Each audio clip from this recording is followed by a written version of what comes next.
오늘은 10월 첫째 주 말씀 경계선에서 모든 것을 걸었습니다. 경계선에서 모든 것을 걸었습니다. 이런 제목을 함께 나누겠습니다. 인생은 투자인 것 같아요. 우리의 삶은 투자입니다. 어디에 어떻게 언제 결과를 예측하고 투자를 결단해야 합니다. 지금 전 세계가 불경기라 경기가 침체되고 있다고 합니다. 굉장히 걱정스럽고 우려스럽습니다. 벌써 회사에 어려움을 당하는 분들도 계신 것 같습니다. 그래서 물가가 오르고, 그러니까 금리가 오르고, 물가가 제 친구들이 다 지점장들 많아서 왜 이렇게 금리가 오르냐? 물가가 올라가니까 물가를 잡기 위해서 금리를 올려야 대출했던 돈이 희수가 돼야지 물가를 잡는다.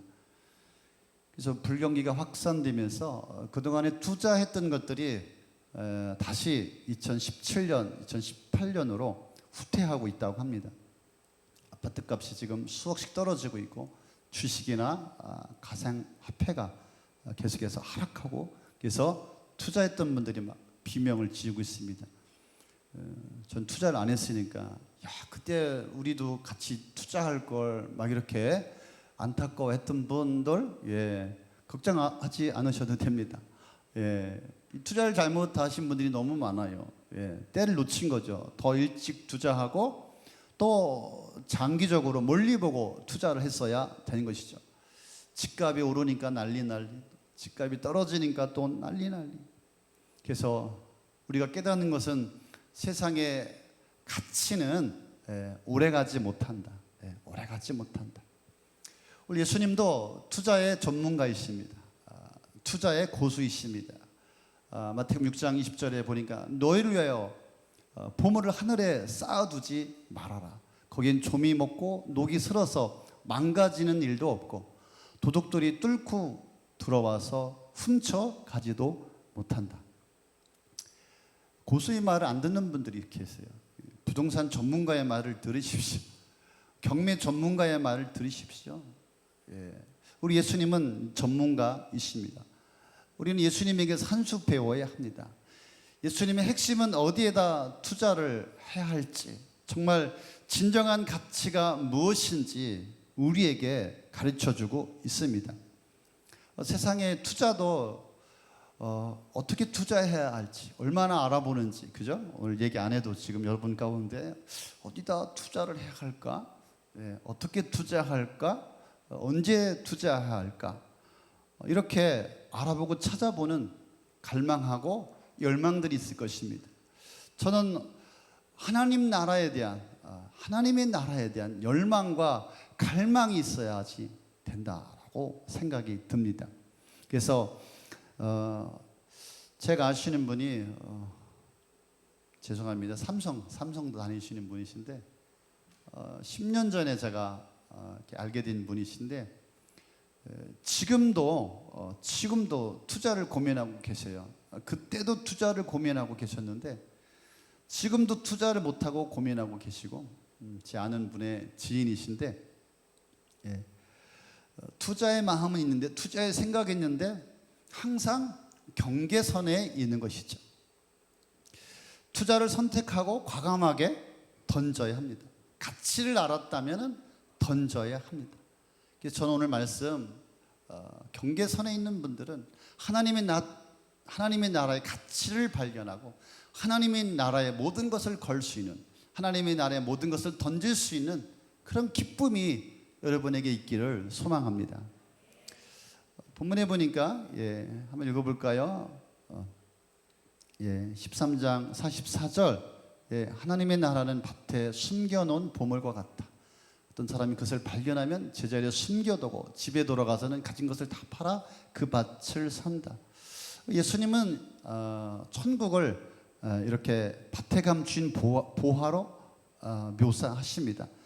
그러니까 천국과 하나님의 나라가 얼마나 큰 것인가를 우리에게 가르쳐주길 원하시는 것이죠. 그래서 밭에 감춘 부활을 발견한 이 농부는 자기 일을 그만두고 자기가 발견한 것을 찾기 위해서 뒤돌아가죠. 아마 노동자였죠. 자기 밭이 아니었어요. 그래서 탈무드에 보면 자기 소유가 아닌 밭에 보물을 발견하면 판매했을 때 그 소유는 그 보화는 소유주에게 속한다 이렇게 되어 있습니다. 사실 이 농부는 착한 농부는 아니에요. 그래서 고대에는 은행이 없었기 때문에 금이나 귀중품이나 또 동전이나 화폐 같은 것들을 항아리에 담아 자신만 아는 곳에 묻어 두었죠. 그래서 우리가 잘 아는 한 달란트 비유도 이와 같은 거예요. 땅에 묻어 두었잖아요. 그런데 고대 이스라엘에서는 침략 전쟁이 많았습니다. 그래서 약탈 전쟁으로 갑자기 집을 떠나서 피난 가야 했죠. 그런데 타국에 가서 병에 걸리거나 또 죽었다면은 가족들에게 말도 못하고 변을 당했다면은 땅에 묻힌 이 보화는 찾을 길이 없었던 것이죠. 그래서 수년, 수십 년, 수백 년이 지난 것도 있겠죠. 근데 어느 날 이 소작농의 농부가 밭을 갈다가 쟁기에 뭐가 걸리는 것이죠. 파보니까 어마어마한 보물이죠. 얼마나 흥분했을까. 흥분이 되죠? 네. 다시 묻어두고 집으로 돌아갔습니다. 아무에게 말도 못하고 하면 안 되죠. 궁리하죠. 어떻게 저 밭을 살까? 가격도 알아보았습니다. 자기 전 재산을 다 팔아보니까 부족해. 그래서 막 친구들에게 빌려달라고도 하고 대출도 받고. 가족들은 만류하죠. 아니 그냥 농사나 져서 열매만 얻으면 되지 그 쓸모없는 땅은 무엇으로 살려고 하느냐. 이해할 수 없어요. 가족들이 정신 나갔다고 생각을 했을 것입니다. 자기가 가지고 있는 가치보다 이 부활을 얻기 위해서 밭을 사들이기 위해서 가진 것을 다 팔았죠. 그래서 오늘 말씀해 보니까 그 농부는 기뻐하여 기뻐하여. 여러분 오늘 기쁘십니까? 뭐 억지로 오늘 오셨습니까? 슬프게 막 내일 제헌절? 제천절? 응? 개천절. 예, 죄송해요. 앞에 서봐요. 생각이 안 나요. 개천절. 잘못했어. 내일 청원에 어디예요? 청남대. 뭐 화담숲. 오늘 산에 갔어야 되는데. 마지못해서 억지로 오셨습니까? 이 농부는 기쁘게 소작농이었기 때문에 기도 못 피고 좀 억울함이 있었어요. 그런데 보물을 찾게 되었으니까 역전된 기분이죠. 그렇습니다. 하나님의 나라의 보화를 발견한 사람은 그 천국의 가치를 깨달은 사람들은 기쁘다 이거죠. 마지못해 억지로 할 수 없이 고민 가운데 그렇게 하나님의 나라를 바라보지 않는다 이거죠. 히브리서에 보니까 우리 믿음의 선배님들이 있었습니다. 하나님의 나라를 발견한 그들의 인생은 히브리서 10장 34절에 이렇게 이야기하고 있습니다. 여러분 감옥에 갇힌 사람들과 고통을 함께 나누었고 또한 자기 소유를 빼앗기는 일이 있어도 그보다 더 좋고 더 영구한 재산이 있다는 것을 알고서 그런 일을 기쁘게 당하였습니다. 믿음의 우리 선배님들은 더 좋은 영구한 재산이 있다는 것을 알고서 기쁘게 당했다. 33절에 보니까 그들은 모욕을 당하고 환난을 당하고 세상의 구경거리가 되었다. 억울하게 힘이 없어서 그들은 핍박과 손해와 고통을 당한 것이 아니라 이 말이죠. 기쁘게 당했다. 여러분 오늘 기쁘게 당해서 오늘 이 자리에 계신 줄로 믿습니다. 천국은 밭에 감추인 보화이다 이거죠. 우리가 많이 말씀을 들었습니다. 보물은 쉽게 찾을 수가 없다. 감춰져 있다. 숨겨져 있다. 왜 이 천국 하나님 나라의 비밀이 왜 감춰져 있을까? 왜 그럴까요? 보물을 발견했을 때, 그 가치를 계산했을 때 기쁨이 있기 때문에 그렇습니다. 기쁨을 위한 것입니다. 너무나 귀한 것을 찾게 되었을 때 그 기쁨, 그 행복이 있다라고 하는 것이죠. 그런데 하나님의 나라는 아무나 발견할 수가 없다라고 하는 뜻도 있습니다. 세상에서 교만하고 자기 의가 가득한 사람, 마음이 높아진 사람, 하나님의 나라보다 세상 나라에 마음을 두고 세상 나라의 가치가 더 큰 그런 인생에게는 하나님께서 이 하나님의 나라의 비밀을 감추어 두셨다. 그래서 마태복음 11장 25절에 한번 읽어볼까요? 그때 예수께서 이렇게 말씀하셨다. 하늘과 땅의 주인이신 아버지여, 이 일을 지혜있고 똑똑한 사람들에게는 감추시고 어린 아이들에게는 드러내 주셨으니 감사합니다. 그렇습니다 아버지, 이것이 아버지의 은혜로운 뜻입니다. 26절에 밭에 감추인 보화를 발견한 그 사람은 우연히 그것과 마주쳤지만 그 발견했을 때 가치를 알았죠. 알아보았죠. 그래서 자신의 전부를 걸어도 아깝지 않을 보물을 발견하게 되었습니다. 근데 전 여기서는 또 우연히 발견했는데 사실은 우연히 발견한 것이 아니라 하나님의 은혜입니다. 우리는 우연이라고 생각하죠. 근데 보물을 알아볼 수 있는 것은 하나님의 은혜입니다. 보물을 지나칠 수도 있지 않았습니까?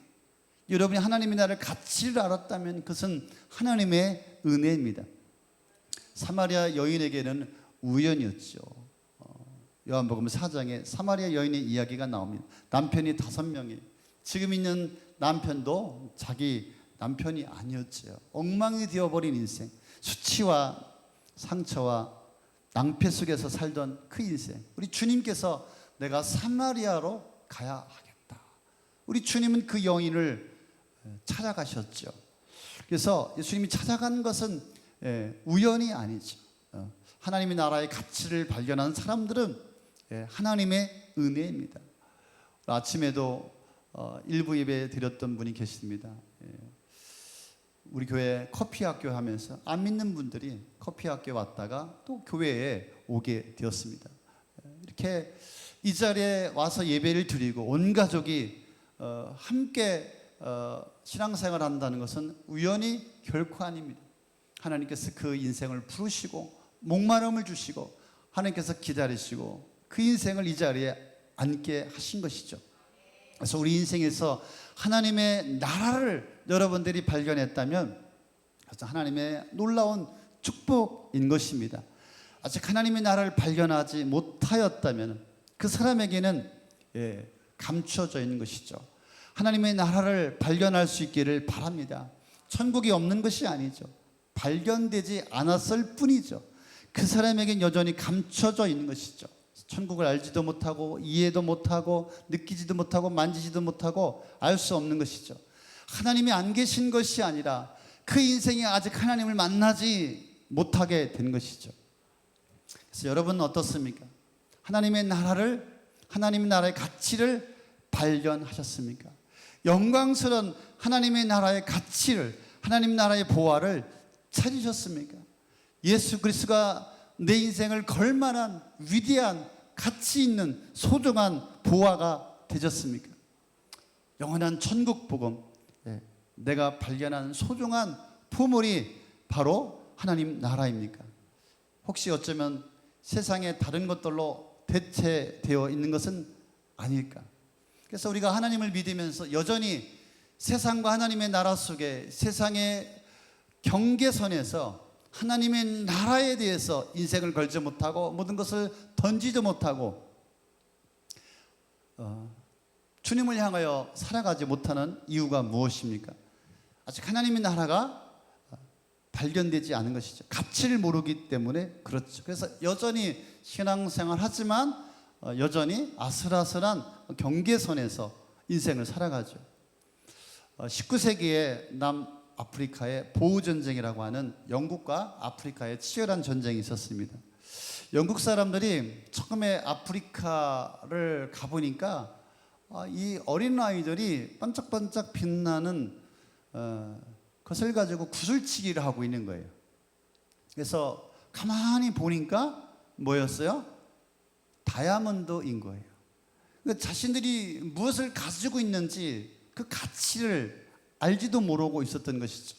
그래서 영국 사람들이 초콜릿 하나 주고 바꾸고 옷 몇 가지 주고 바꾸고. 근데 아프리카 사람들이 나중에야 알게 되었어요. 그 구슬치기 하던 그것이 값비싼 다이아몬드라고 하는 것을. 그래서 자기의 나라를 보호하기 위해서 전쟁을 일으킨 것이 바로 보호전쟁입니다. 가치를 지키기 위한 전쟁이었죠. 그래서 인생은 가치 있는 것이라면, 가치 있는 것이라고 느낀다면 모든 것을 걸죠. 모든 것을 투자하죠. 그래서 모든 것을 걸어서 얻고자 하는 것이죠. 영적인 문제도 그렇습니다. 영혼에 대한 가치를 깨달아야 투자할 수가 있고 모든 것을 걸 수가 있고 그래야 인생의 변화가 있게 되는 것이죠.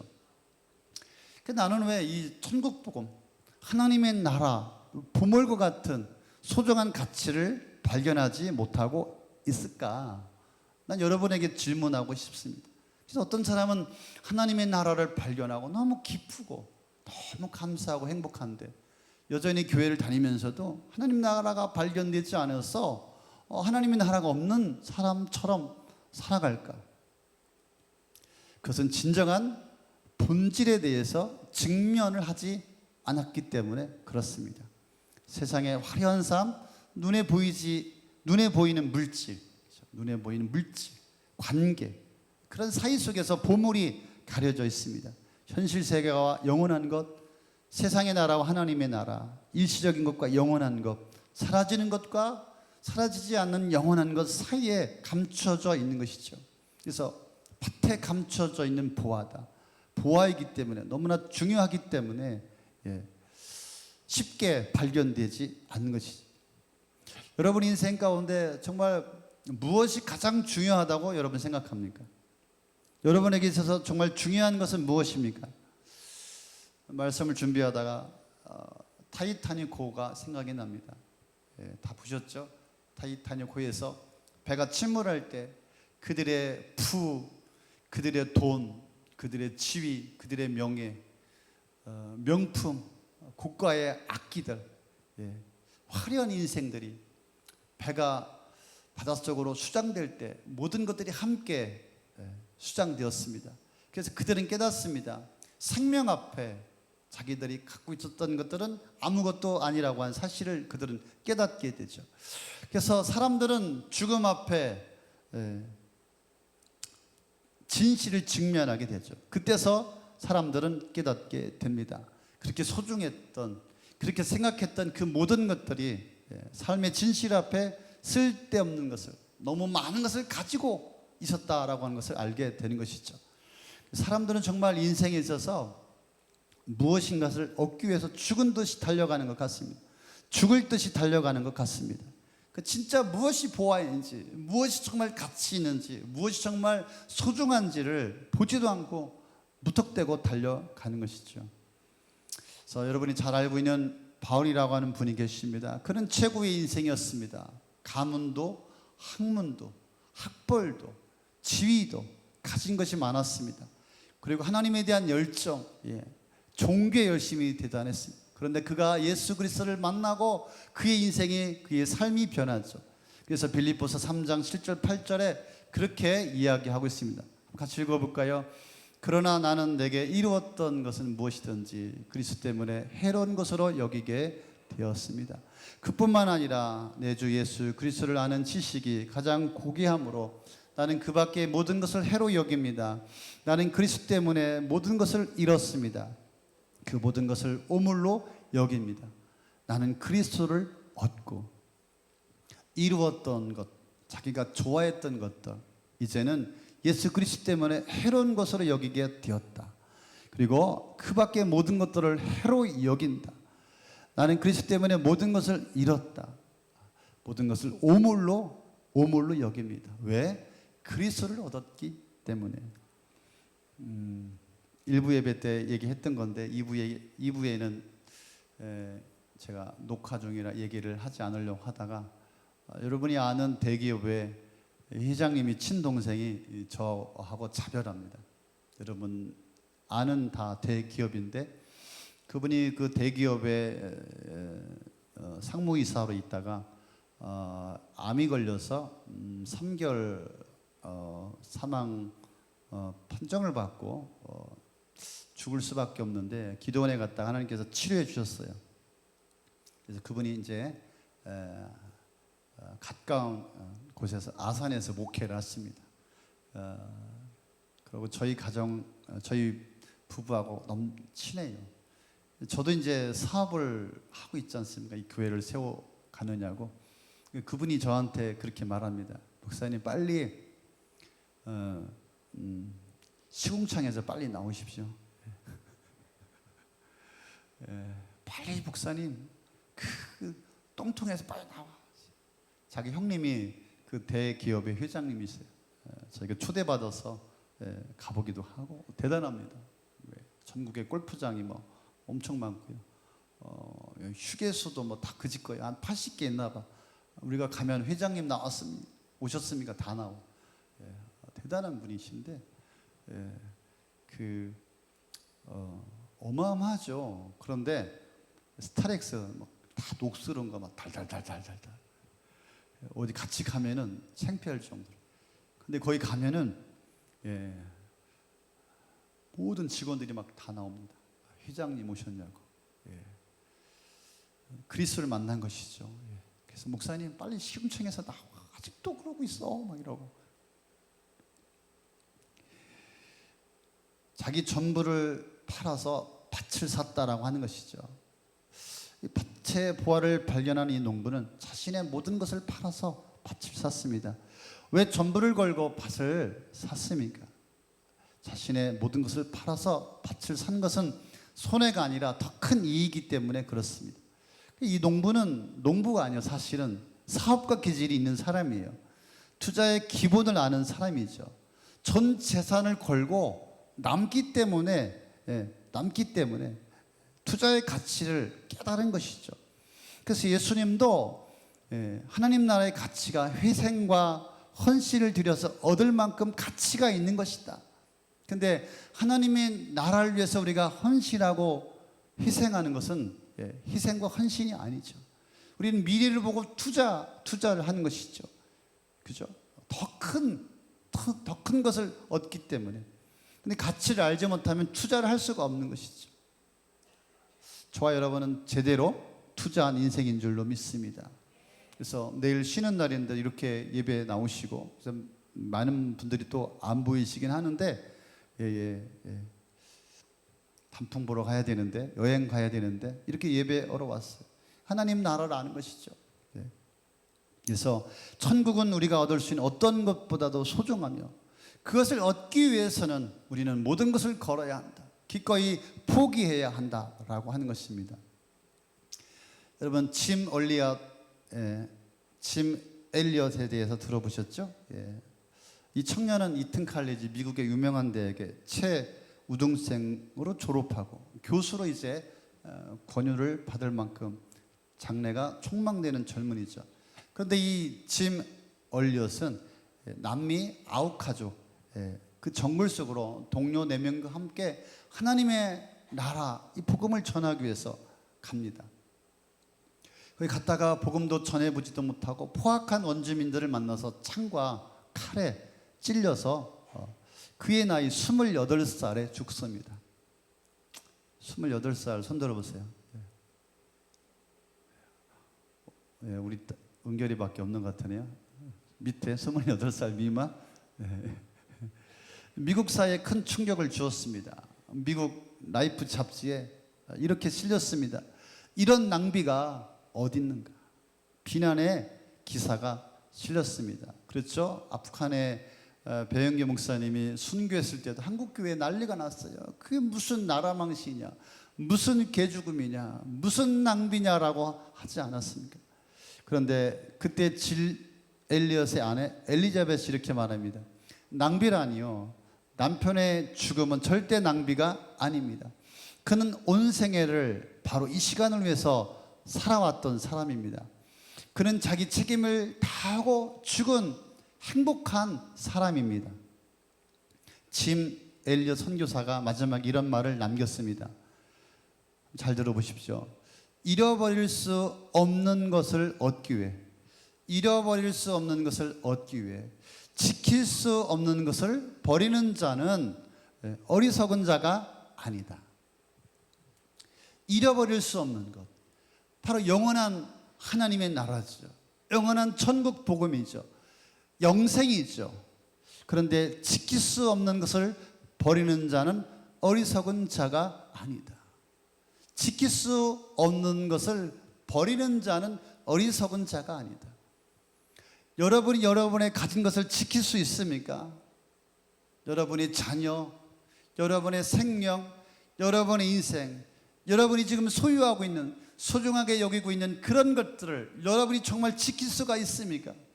내가 지킬 수 없는 것을 버릴 줄 아는 자는 정말 어리석은 자가 아니다. 이 땅에 우리가 지킬 수 있는 것은 없습니다. 우리가 가지고 갈 수 있는 것도 없습니다.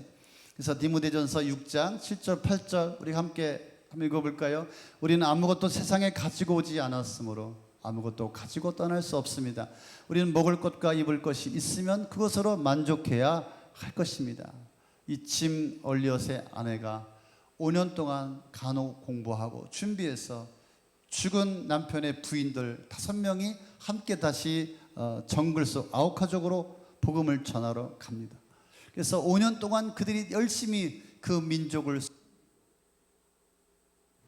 간호하고 또 여성들을 도와서 직업을 또 만들어주고, 그래서 그 정글을 떠나올 때 그 추장이 나와서 묻습니다. 당신들은 누군데 우리에게 와서 이렇게 희생하고 헌신하고 이렇게 아낌없이 우리에게 사랑을 베푸느냐.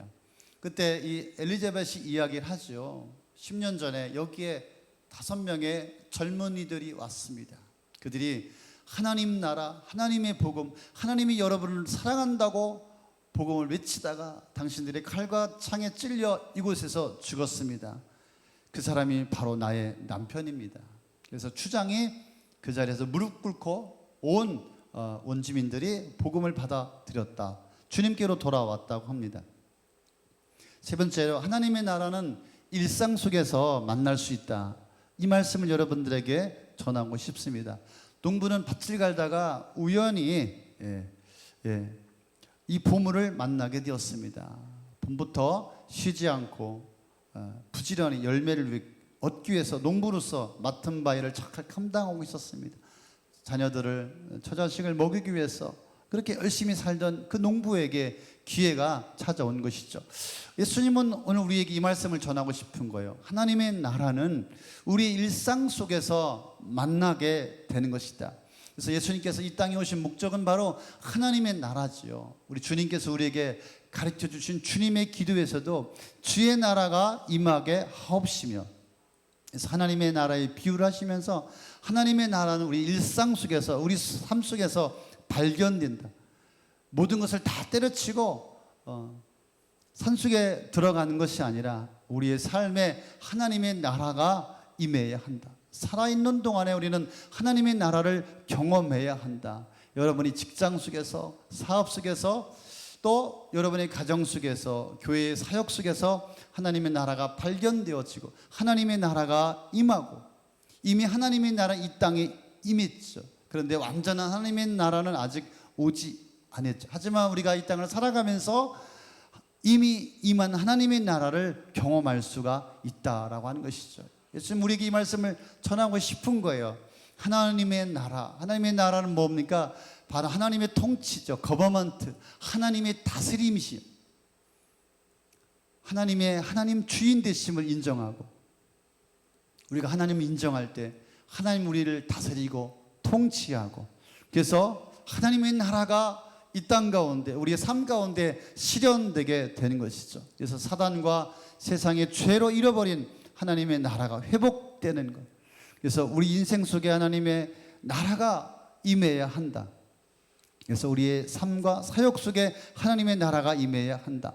그래서 우리 일상 속에, 살아가는 삶 속에 하나님의 나라를 찾았을 때, 그래서 우리는 하나님의 나라의 가치를 알고 하나님 나라를 발견하면 우리는 모든 것을 걸고 투자해야 한다. 투자해야 한다. 그런데 왜 우리는 아직도 경계선상에서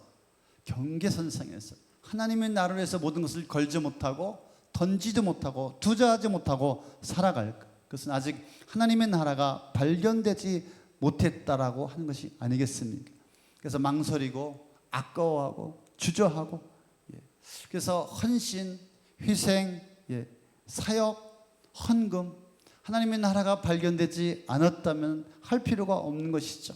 그래서 우리는 하나님의 나라가 이 땅 가운데 임하였다. 그 하나님의 나라가 정말 발견되어지길 원하는 것이죠. 그래서 좋은 것을 붙잡는 것이 아니라 위대한 것을 붙잡을 수 있는 여러분들 될 수 있기를 바랍니다. 이 세상에서 좋은 것을 붙잡고 좋은 것을 위해서 사는 것이 아니라 위대한 것을 알아볼 수 있고 위대한 것을 붙잡을 수 있는 여러분들 될 수 있기를 바랍니다. 마지막 네 번째는 가장 값비싼 진주를 구하듯이 우리가 갈망해야 한다라고 하는 것입니다. 45절, 46절 한번 읽어보겠습니다. 45절. 또 하늘나라는 좋은 진주를 구하는 상인과 같다. 46절 띄워주세요.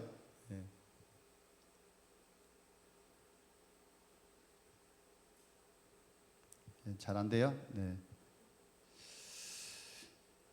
자, 밭에 보아는 우연히 발견했다면, 값진 진주를 구하는 상인의 이야기는 좋은 진주를 구하기 위해서 많은 시간과 인생을 투자했다라고 하는 것입니다. 주님께서 우리에게 은혜를 주셔서 우리를 인도하여 주시고 또 긍휼을 베풀어 주셔서 새로운 삶을 살게 해주시고 변화를 주실 때가 있습니다. 또 하나님의 말씀이 들리기도 하고 희미하게 하나님의 사랑을 알아가기도 합니다. 그러나 그것만으로는 부족하다. 그것만 갖고는 안 된다. 하나님의 나라를 찾아야 한다. 소망을 품고 하나님의 나라에 대한 열망이 있어야 된다. 갈망이 있어야 된다. 그래서 이 부유한 이 부자 상인은 극히 값진 진주를 찾아 다녔습니다. 진주를 아는 이 상인은 아주 열심히 값진 진주를 찾았습니다. 현재에도 아주 비싼 진주를 많이 갖고 있었습니다. 그런데 더 값진 진주를, 더 귀한 진주를 찾기 위해서 수고하고 노력하였다라고 하는 것입니다. 그래서 그것을 발견했을 때 자기 가지고 있었던 모든 진주를 팔아 그 값비싼 값진 진주를 샀다라고 하는 이야기죠. 그래서 지금 가지고 있는 것보다 더 좋은 값진 진주에게 투자하겠다라고 하는 것이죠. 그래서 이 부자 상인은 더 값진 진주를 얻기 위해서 그는 갈망했고 열망했고 그 값진 진주를 발견했을 때 과감하게 투자할 수 있었죠. 더 온전하고 더 나은 미래에 투자를 한 것이죠. 우리에게도 이런 영적인 태도가 필요한 줄로 믿습니다. 우리에게는 소중하고 중요한 많은 것들을, 귀한 것들을 가지고 살아갑니다. 살아가는 사람들, 사랑하는 사람들, 우리의 자녀, 돈, 지위, 권력, 여러분이 갖고 있는 모든 것들이 소중하고 중요하죠. 정말 귀한 진주라고 할 수 있을 것 같습니다. 그렇지만은 더 값진 진주가 무엇인가? 그거에 대한 갈망, 그거에 대한 열망이 있어야 한다. 하나님 나라에 대한 열망, 영원한 생명에 대한 갈망이 있어야 한다. 여러분, 무엇에 대한 열망이 있습니까? 무엇에 대한 갈망이 있습니까? 어떻게 해야 더 돈을 많이 벌 수 있을까? 어떤 열망, 어떤 갈망이 있습니까? 그래서 우리 인생에 있어서 최고의 가치는 예수 그리스도이십니다. 예수 그리스도를 발견하는 것입니다. 위대한 가치를 위한 열망이 없다면 값진 진주를 구하지 못할 것입니다. 그래서 여러분의 삶에 정말 값진 진주를 향한 갈망이, 열망이 가득하기를 저는 여러분을 축복합니다. 어떤 것이 좋은 진주인지 어떤 것이 값진 진주인지 어떻게 알 수 있습니까? 너무나 갈망하고 너무나 열망하기 때문에, 많은 진주를 보았기 때문에 값진 진주를 만나면 한 번에 한눈에 알아볼 수 있다라고 하는 것입니다. 만져보고 색깔을 보고 눈으로 보고 나름 고를 수 있는 식견이 생기게 된 것이죠. 그래서 한 번에 값진 진주를 알아보게 되었습니다. 처음부터 값진 진주를 알아보지는 못했을 것입니다. 계속해서 소망하고 갈망하고 열망하다 보니까 진짜 값진 진주를 알아보게 되었습니다. 저도 가수원집 아들인데 오랫동안 아버님께서 과수 농사를 하는 것을 보면서 어떤 것이 맛있는지, 어떤 것이 진짜 좋은 과일인지 많은 시간이 흐르면서 알아보게 된 것처럼, 그래서 여러분들이 끊임없이 주님 앞에 나아가고 주님의 임재 앞에 엎드리고 하나님의 말씀을 끊임없이 듣고 하나님의 말씀을 먹고 하나님의 말씀을 묵상하고 늘 기도의 자리로 나아갈 때 하나님의 나라의 가치는 여러분 인생 가운데 더 분명해지고 선명해지게 될 것입니다. 더 값진 진주를 얻게 되는 기회를 얻게 될 것입니다. 그래서 하나님의 나라는 찾고 구하고 두드려야 되는 것입니다. 그래서 천국은 침노하는 자가 얻는다 말씀하고 있죠. 결론입니다. 어떤 사람은 우연히 천국을 발견하기도 합니다. 그런데 어떤 사람은 열심히 찾아 마침내 천국을 얻게 되죠. 물론 다 하나님의 은혜입니다. 두 경우 모두 사람들은 자기가 발견한 것의 가치를 알아보았고 그것을 얻기 위해서 기꺼이 자신의 것을 투자했습니다. 그래서 천국은 너무나 귀중해서 그것을 발견한 사람들에게 전적인 헌신을, 투자를 요구한다라고 하는 것이죠. 그렇습니다. 1번, 2번. 오늘 여기 예배를 드리는 사람들 가운데 1번이 있을 것입니다. 아직 보화를 발견하지 못한 분들, 하나님 나라의 가치를, 귀한 것을 여기지 못한 분이 계실 것입니다. 하나님의 나라의 그 귀한 보화를 발견할 수 있기를 바랍니다. 발견했다면 두 번째, 과감히 경계선상에 있지 아니하고 과감하게 모든 것을 던질 수 있는, 모든 인생을 걸 수 있는 투자가 있기를 바랍니다. 거기에 기쁨이 있고 소망이 있고 행복이 있고 생명이 있기 때문에 그렇습니다. 그래서 보화와 진주의 비유는 하나님과의 평화를 발견한 기쁨에 대해서 말하는 것이다. 두 이야기 모두 그들의 삶의 소망과 꿈에 대한 대답을 아주 행복하게 발견한 사람들의 이야기다. 즉 그리스도인이 되었다라고 하는 것입니다. 가장 깊은 필요들이 충족되었고 가장 깊은 열망이 만족되었고 가장 깊은 상처가 싸매어지고 피할 데 없는 미래와 소망을 갖게 됨을 말합니다. 다른 말로 말하면 기쁨과 행복이라고 하는 것입니다. 여러분의 삶이 지금 지겹고 삭막하고 흔들리고 믿음에서 떨어졌다면 하나님이 주시는 기쁨과 행복, 하나님의 나라에 대한 갈망, 열망이 있기를 바랍니다.